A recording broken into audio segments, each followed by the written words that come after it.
Assalamu alaikum. Today I am talking about SDLC waterfall model. waterfall model है क्या? आज बात करेंगे हम waterfall model के बारे में. Waterfall approach was first SDLC model to be used widely in software engineering to ensure success of the project. waterfall model जो था SDLC का सबसे फर्स्ट अप्रोच था, सबसे पहला मॉडल था सॉफ्टवेयर इंजीनियरिंग में. सही. waterfall is an example of a sequential model. waterfall model sequential model के example है. So it is also referred to as linear sequential life cycle model. इसी वजह से इसे linear sequential life cycle model कहते हैं. क्यों? waterfall model जो है हमारा सबसे easy, it is very simple to understand and use it. ये सबसे easy, simple understand करने के लिए और use करने के लिए सबसे easy waterfall model है. The waterfall approach, the whole process of the software development is divided into separate phases.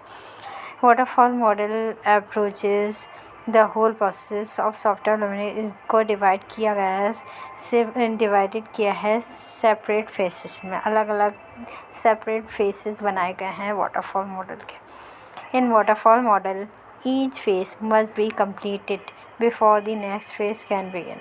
Waterfall model में क्या होता है कि सबसे पहले ये नहीं होता कि वाटरफॉल मॉडल अगर हमें कोई प्रोजेक्ट है, हमने उसके फेसेस रेडी किए हैं, तो ऐसा नहीं होगा कि हम नेक्स्ट फेज पे चले जाएं, कि हम स्टार्ट कर दें कोई भी प्रोजेक्ट और उसका हमें पता ही नहीं हो कि रिक्वायरमेंट क्या है क्या नहीं है. हम लाइन वाइज चलेंगे. इसमें वाटरफॉल मॉडल का क्या होता है?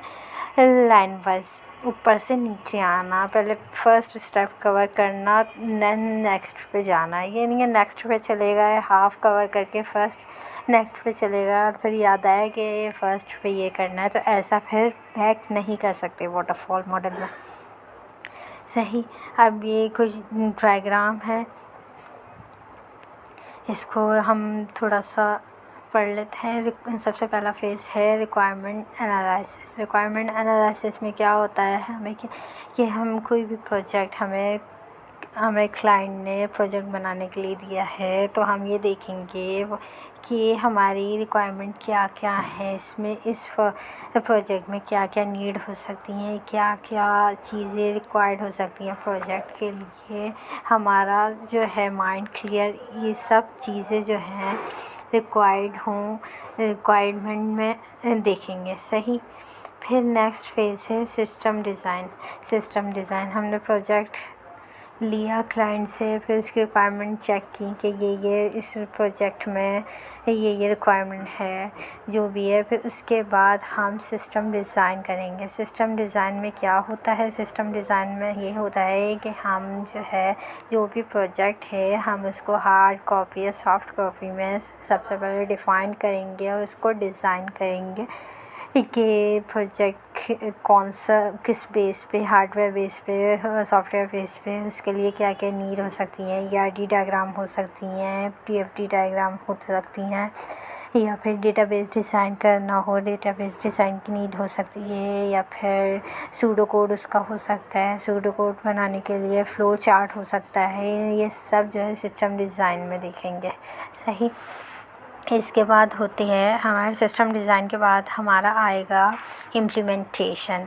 इम्प्लीमेंटेशन में क्या होगा, हमने डिज़ाइन किया है, हमारा जो प्रोजेक्ट है उसको डिज़ाइन किया हार्ड कॉपी में या सॉफ्ट कॉपी में, और इसका जो भी नीड है कि फ़्लो चार्ट, ERD डायग्राम, ये सब जो डिज़ाइन किया है हमने, उसकी देन प्रोजेक्ट जो है उसका अब हम इम्प्लीमेंट करेंगे, उस पर काम करेंगे, कोडिंग करेंगे. सही. इम्प्लीमेंटेशन में ये होता है. देन इम्प्लीमेंटेशन के बाद आता है नेक्स्ट फेज सिस्टम टेस्टिंग. जो हमने कोडिंग की है छोटे छोटे मॉड्यूल, उसकी टेस्टिंग इसमें की जाएगी कि छोटे छोटे मॉड्यूल यूज़ किए हैं इस प्रोजेक्ट में, उसकी टेस्ट किया जाएगा कि कोई प्रॉब्लम तो नहीं है, कोई टेक्निकल इश्यूज़ तो नहीं है. तो वो सब देखा जाएगा। फिर उसके बाद आएगा सिस्टम डेवलपमेंट। जब छोटे छोटे मॉड्यूल की टेस्टिंग हो जाएगी तो बाद में इस पूरे सॉफ्टवेयर को रन किया जाएगा, रन करके चेक किया जाएगा कि टेक्निकल इश्यूज़ तो नहीं है, कोई सब सेट है इस प्रोजेक्ट में, सब जो है पूरा प्रोजेक्ट अच्छे से रन कर रहा है। बाद में ये तो नहीं है कोई प्रॉब्लम हो या फिर कोई इश्यूज़ आए, ये सब इस सिस्टम डेवलपमेंट में देखा जाएगा। फिर उसके बाद आएगा सिस्टम मेंटेनेंस। इसमें देखा जाएगा कि हमने जो पहले ये सिस्टम डिज़ाइन डेवलपमेंट में जो भी हमारा पूरा डिज़ाइन किया है, हमने इसको रन करके देखा है और फिर उसको क्लाइंट को शो किया है। हम शो करेंगे कि ये जो है पूरा सॉफ्टवेयर डिज़ाइन हो गया है। अब ऐसा भी हो सकता है कि हमने क्लाइंट को दे तो दिया है, लेकिन उसमें बाद में कुछ टाइम में इश्यूज़ आ जाते हैं, फेल हो जाता है या कोई मसला होता है, कोई भी प्रॉब्लम होती है, उसको सिस्टम मेंटेनेंस में देखा जाएगा। सही। अब नीचे आ जाते हैं, हम इसके डिफ़ाइन भी कर लेते हैं अलग अलग फेसेस को। The sequential phases in waterfall model are requirement gathering analysis. Requirement gathering analysis वही जो क्या क्या रिक्वायर्ड हो सकती हैं उसको जमा करना, जो हमारा प्रोजेक्ट है उसमें क्या रिक्वायरमेंट होगी उसको जमा करना और क्या हो सकती हैं आगे जाके। ये नहीं है कि हमने बनाना स्टार्ट कर दिया और बाद में ध्यान में आया कि ये तो नहीं था, ये भी हो सकता है, तो फिर उसके बाद बैक नहीं हो सकते। All possible requirements of the system to be developed are captured in this phase and documented in a requirement specification document। सही। इसमें सारा जो पॉसिबल रिक्वायरमेंट्स होगी, जो भी प्रोजेक्ट को नीड होगी, उस सब रिक्वायरमेंट इसमें कैप्चर की जाएंगी, जमा की जाएंगी। सही है। इसके बाद आ गया है system design. The requirement specification from first phase are studied in this phase and the system design is prepare.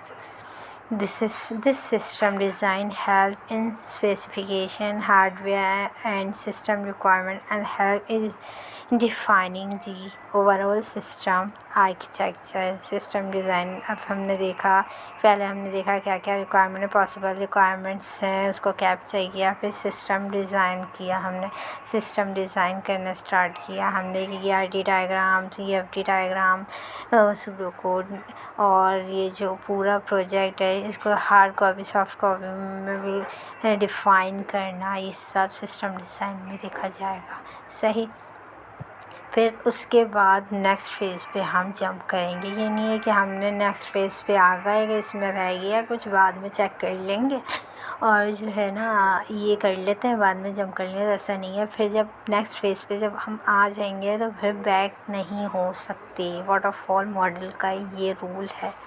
सही। इसके बाद आएंगे इम्प्लीमेंटेशन की डेफिनेशन रीड कर लेते हैं। With inputs from the system design, the system is first developed in a small program called units, which are integrated in the next phase. Each unit is developed and tested for its functionality, which is referred to as a unit testing। सही। सबसे पहले हमने देखा, ये सबसे पहले requirement देखी, फिर सिस्टम डिज़ाइन देखा, फिर इम्प्लीमेंट, इस पे काम करेंगे। इम्प्लीमेंटेशन पे होता है, इस पे काम करेंगे। हमारी कोडिंग होगी, जो भी सिस्टम में हमारा क्या क्या नीड थी उसको डिज़ाइन कर लिया, डिफ़ाइन कर लिया अच्छे से हार्ड कॉपी सॉफ्ट कॉपी में। फिर उस पर कोडिंग होगी, उसको कोड किया जाएगा, प्रोग्रामिंग की जाएगी, छोटे छोटे मॉड्यूल्स रेडी किए जाएंगे। सही। छोटे छोटे मॉड्यूल रेडी करने के बाद उसको टेस्ट किया जाएगा, छोटे छोटे मॉड्यूल को। फिर इसके बाद आता है इंटीग्रेशन एंड टेस्टिंग। जो भी हमने कोडिंग की थी, छोटे छोटे मॉड्यूल रेडी किए थे, उस पे इंटीग्रेशन होगी एंड टेस्टिंग की जाएगी। All the units developed in the implementation phase are integrated into a system after testing of each unit. Post integrated, the entire system is tested for any fault and failure। सही क्या था इसमें? क्या होगा integration testing में? तो पहले हमने छोटे छोटे यूनिट्स, छोटे छोटे मॉड्यूल रेडी किए थे, टेस्टिंग किए थे, इस पर इम्प्लीमेंट किया जाएगा, उस पर काम किया जाएगा कि इंटीग्रेट हो रहे हैं इंटू अ सिस्टम में आफ्टर टेस्टिंग के बाद। सही, फिर उस पर टेस्ट किया जाएगा सारा कि जो है फॉल्ट तो नहीं है, कोई प्रॉब्लम तो नहीं है, टेक्निकल इश्यूज़ टेस्ट में ये सब किया जाएगा। सही, इसके बाद आएगा development of system.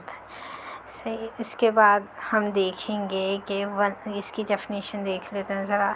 Once the functional and non functional testing is done, the product is deployed in the customer environment or release into the market।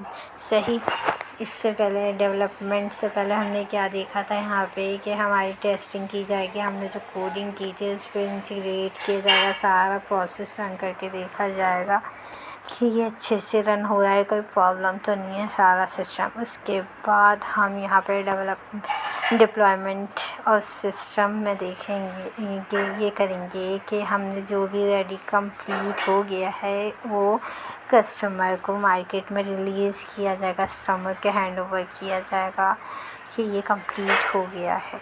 सही, इसके बाद आता है मेंटेनेंस। मेंटेनेंस में क्या होता है इसके रीड कर लेते हैं। There are some issues which come up in the client environment. To fix those issues, patches are released. Also to enhance the product, some better versions are released. Maintenance is done to deliver these changes in the customer environment। Maintenance में क्या देखा जाएगा कि हमने market में release तो कर दिया, कस्टमर के हैंड ओवर तो कर दिया हमने ये प्रोजेक्ट, लेकिन ऐसा भी हो सकता है कुछ टाइम में हमारे पास कोई प्रॉब्लम आती है, इश्यूज़ होते हैं प्रोजेक्ट में, क्लाइंट को प्रॉब्लम होती है, तो इसमें वो सब जो है, जो भी प्रॉब्लम है, चेंजेस आ सकती हैं, उसमें चेंजेस भी करने पड़ सकता है, वो सब मेंटेनेंस में देखा जाएगा। सही, इसके बाद हम थोड़ा सा पॉइंट्स देख लेते हैं। When should you use it? कब हम वाटरफॉल मॉडल को यूज़ कर सकते हैं, कब हम यूज़ करते हैं वाटरफॉल मॉडल को? तो सबसे पहला पॉइंट रीड करते हैं। Requirements are clear and fix that may be change, may not be changed। requirements are clear and fixed that may not change। इसमें कब यूज़ करते हैं? जब वाटरफॉल मॉडल जब ही हम यूज़ करते हैं कि हम प्रोजेक्ट जो है, हमारी रिक्वायरमेंट्स जो है प्रोजेक्ट की वो क्लियर हैं और फिक्स हैं, कोई चेंजेस तो नहीं है, कोई प्रॉब्लम तो नहीं होगी। हम सबसे पहले उसकी रिक्वायरमेंट देखेंगे, ये ना हो कि हमने रिक्वायरमेंट रीड नहीं की, हमने बनाना स्टार्ट कर दिया, बाद में हमने देखा कि कोई प्रॉब्लम हो सकती है, इसमें ये काम हो सकता है, ये निकल सकता है, तो उसके लिए वाटरफॉल मॉडल जो है इजी नहीं है। वाटरफॉल मॉडल तभी यूज़ किया जाएगा जब हम किसी प्रोजेक्ट की रिक्वायरमेंट्स क्लियर और फिक्स हों और कोई चेंजेस नहीं हो, बाद में कोई मसला हो सकता है। फिर उसके बाद सेकंड पॉइंट है, there are no ambiguous requirements. No ambiguous requirements means मतलब कोई कन्फ्यूजन ना हो, कोई मसला ना हो, कोई प्रॉब्लम ना हो इसमें ना, कि हमने ये काम कर लिया और बाद में ज़हन में आया कि इसमें ये भी हो सकता है, ये भी प्रॉब्लम हो सकती है, इसमें चेंजेस आ सकती हैं, तो ये सब अलाउ नहीं करता वाटरफॉल। सही, सब चीज़ें क्लियर होनी चाहिए। इसका थर्ड पॉइंट है, it is good to use this model when the technology is well understood. क्या बोल रहे हैं? ये सबसे सबसे अच्छा सॉफ्टवेयर मॉडल होगा जब टेक्निकल इश्यूज़ नहीं, हम जब देखेंगे इसको, जब यूज़ करते हैं टेक्निकल इश्यूज़ तो नहीं आ जाएंगे, अच्छे से समझ आ गई है इस प्रोजेक्ट की, इसको अच्छे से कर सकते हैं। ये जब वाटरफॉल मॉडल हम देंगे, सही, ये सबसे इजी होता है समझने के लिए, सही। फिर नेक्स्ट पॉइंट है the project is short and cost is low. क्या है वाटरफॉल मॉडल का, कि वाटरफॉल मॉडल में क्या है, कब यूज़ करते हैं हम, जब हमारा प्रोजेक्ट सबसे शॉर्ट हो, ये ना हो लंबा चौड़ा हो जाए। हम प्रोजेक्ट ले तो लें लेकिन हमें यही नहीं पता है कि कितना टाइम लगेगा, कितना कॉस्ट लगेगी, फिर इसमें नुकसान भी हो सकता है, हमें प्रॉब्लम भी हो सकती है। हम वाटरफॉल मॉडल तब ही यूज़ करेंगे जब हम देखेंगे कि प्रोजेक्ट ज़्यादा लेंदी तो नहीं है, या फिर उसकी कॉस्ट जो है हाई तो नहीं चली जाएगी, कुछ प्रॉब्लम हो सकती है, हमें नुकसान भी हो सकता है। तो ये सब देख कर ही वाटरफॉल मॉडल यूज़ किया जाएगा। वाटरफॉल मॉडल तब यूज़ करते हैं। देन फिफ्थ पॉइंट है रिस्क इज़ ज़ीरो और मिनिमम। हम वाटरफॉल मॉडल में ये भी रीड करेंगे, ये भी देखेंगे कि रिस्क, इसमें कोई रिस्क तो नहीं होगा, कोई प्रॉब्लम तो नहीं आएगी, टेक्निकल इश्यूज़ तो नहीं आएंगे, कोई प्रॉब्लम, कोई फॉल्ट हो सकता है, सब ये सब देख कर ही वाटरफॉल मॉडल को यूज़ किया जाएगा। ये ना हो कि हमने ये ले लिया, इसमें कोई प्रॉब्लम्स हो सकती हैं, हमारा माइंड ही क्लियर नहीं है, हमारी रिक्वायरमेंट्स क्लियर नहीं है, कन्फ्यूजन है, ये सब नहीं होगा, ये अलाउ नहीं करता है। वाटरफॉल मॉडल सबसे सिंपल और इजी होता है सॉफ्टवेयर यूज़ करने के लिए, सही। तो आज के लिए इतना काफ़ी है, फिर मिलेंगे नेक्स्ट